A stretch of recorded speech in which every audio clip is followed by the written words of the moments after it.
In this video, we're going to be looking at the novel To Kill a Mockingbird, and we'll put the Harper Perennial Modern Classic Edition up against the Folio Society to see which version I'll be keeping. Spoiler, Folio Society wins. Harper Lee's novel To Kill a Mockingbird does not need an introduction. It should be pretty familiar to any serious reader over the age of 16, at least here in North America. It's a literary classic. Recently, the novel's near ubiquitous status in high school classrooms and libraries has been challenged and come under criticism. Obviously, anybody looking for an exploration of race with an authentic voice from the point of view of the marginalized should look elsewhere, because this book is not it. But this novel still has great value.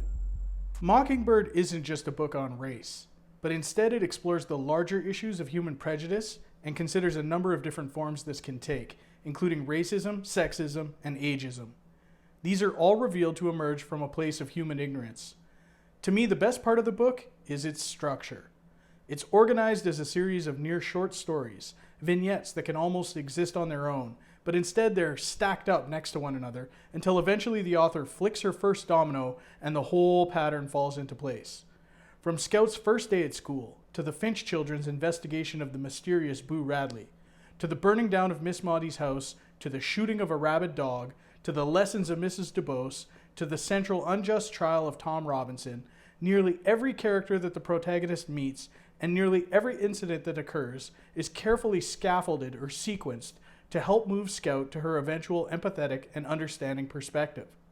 Some continue to think of Mockingbird as a children's novel, but I actually think it's been underserved in terms of literary criticism over its long life as a classic, and it deserves more serious attention, because upon multiple readings, it reveals itself to be a sophisticated and complex text.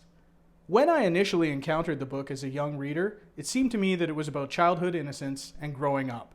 However, these days when I reread the novel, it seems to be about something else. Now, I take it as a sort of manual on how to parent and be a good father to my own children. Because the book's meaning has changed and grown with me, it definitely deserves a place on my bookshelf.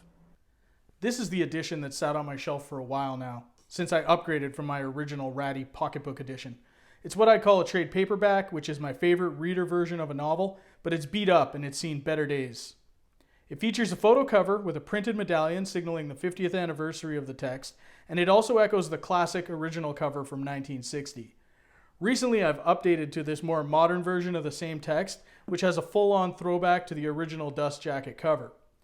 But with too many cheap editions kicking around on my bookshelf, it was time to upgrade to a more deluxe hardcover edition. So let's do this.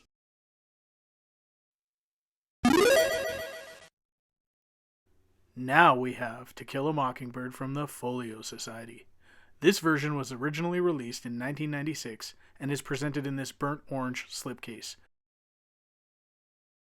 The book itself has a lighter colored cloth cover with a gold chain link pattern. In the foreground, in front of the fence and wrapping around the cover, are illustrations of 3 mockingbirds on trees. Here, here, and here. This seems appropriate to me because I've always felt that the novel features 3 symbolic mockingbirds: Tom Robinson, Boo Radley, and Jem Finch. There's also a lone figure behind the fence who's depicted only in silhouette. This artwork is by Afka Brower, who also does the interior illustrations. Love the orange and yellow thread on the binding. Details. If we crack the book open, we see plain but heavy end papers in a slightly darker hue from the cover and slipcase. The book is printed on Hoxton wove paper, which is thick and cream colored. It doesn't provide the same high degree of contrast between the white of the paper and the black of the text as some of the more contemporary papers that the Folio Society uses, but I appreciate the thicker textured stock and the warm color that the cream provides. Another thing that stands out to me when I compare this folio edition to the more modern ones I'm familiar with is the presentation of the art. In the current releases, the artwork is often featured in these full-color images that have their own dedicated page. In the older Folio Society editions, the artwork was often black and white, sometimes done in pen and ink, as is the case here. Here, the artwork is sometimes formatted alongside the text, which reminds me of something from a Roald Dahl book or Ralph Steadman's illustrations and some of the Hunter S. Thompson writing. But because it's done with an attention to detail, a portrait of a character like Calpurnia, for instance, will be integrated right next to the textual description of Calpurnia from Harper Lee, which makes for this real enjoyable reading experience. There's also a lot more of it. In the books that I've recently purchased from Folio Society, there's often 6 to 8 pieces of art in total. Here we see that there's much more.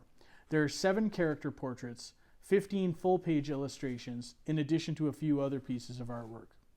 We've got Afka Brower's drawing of a mockingbird on the title page, which is different from the 3 images she's provided us on the front. That's followed by a 6-page introduction from Albert French. The introduction covers a time in his life starting in 1963 up to 1968, where he joins the Marines and heads off to fight the Vietnam War. It also includes his recollection of the day when Martin Luther King Jr. was assassinated and considers some of the factors that led to his own writing about race in America. There's a unique title page for both Part 1 and Part 2 of the novel, and the chain link motif from the cover is echoed around the numbering for each individual chapter. It's little aesthetic touches like this that make reading a Folio Society novel such an interesting experience. And now let's look at some of the specific artwork. Pen and ink is a favorite of mine, especially when it's in this loose, expressive style. Here's a full-page image of the Radley house.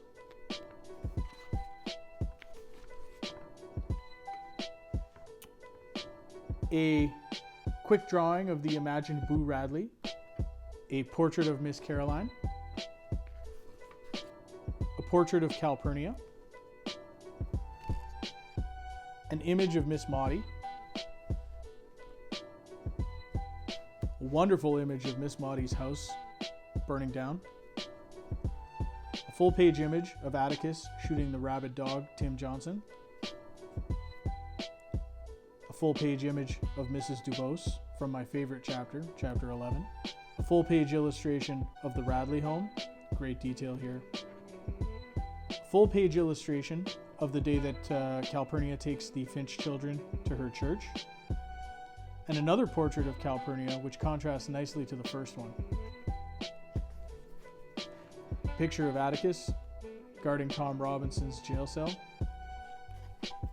Here's a full-page image of the townsfolk en route to the trial. An illustration of the Yule home. Portrait of Bob Yule. A portrait of Mayella Yule. Judge Taylor. This is an illustration of the Missionary Tea Society. This is perhaps the most evocative image. This is Helen Robinson finding out about the fate of her husband. There's just some tremendous work in this particular piece. The line work, the spiraling madness. There's a lot of tension and this vertigo feeling that's created with these spirals. Fantastic image. Here's a portrait of Helen Robinson walking past the Yule home. This is an image from the evening of October 31st, the climax of the novel. And so we've got a spectral Boo Radley carrying Jem. There's Boo Radley and Aunt Alexandra standing guard over Jem in his bedroom. And finally, appropriately, a picture of the streets of Macomb. It's notable that none of the illustrations provided a detailed image of the 3 children at the center of the text, Scout, Jem, and Dill. This seems like a deliberate choice to me and makes me reconsider the symbolism. If we bring back the Harper Perennial for a brief head-to-head, we can note the longer and slightly larger size of the Folio Society edition. This allows for a few more lines of text per page. The pages in hand are indeed whiter, and the lettering is more crisp and clear on the Folio edition. This high degree of contrast makes the text easy on the eyes. I also appreciate the larger side and the generous bottom margins, though we could use a bit more room from the gutter to better frame the page. All in all, I'm impressed with this edition of To Kill a Mockingbird, and I'm pleased and proud to have it on my shelf. The Folio Society's famous attention to detail and design is on full display here, and due to the high-quality craftsmanship, this is the version of the novel that will last me my lifetime. Although this edition was originally released in 1996, I happen to have the 6th printing from 2002, but I don't mind that. For about $10 more than a new trade paperback edition, you can upgrade to a used copy of the Folio Society version of To Kill a Mockingbird on the secondary market. As for these old paperback editions, they're going into the box of doom where they'll wait until I find a better home for them. But for now, I need to get them off the shelf so I can make room for new books. First 2 books in the box of doom. Perfect. So thanks for watching, and keep an eye on this channel if you want more book content, including future upgrades to my collection and guided tours of some truly remarkable editions.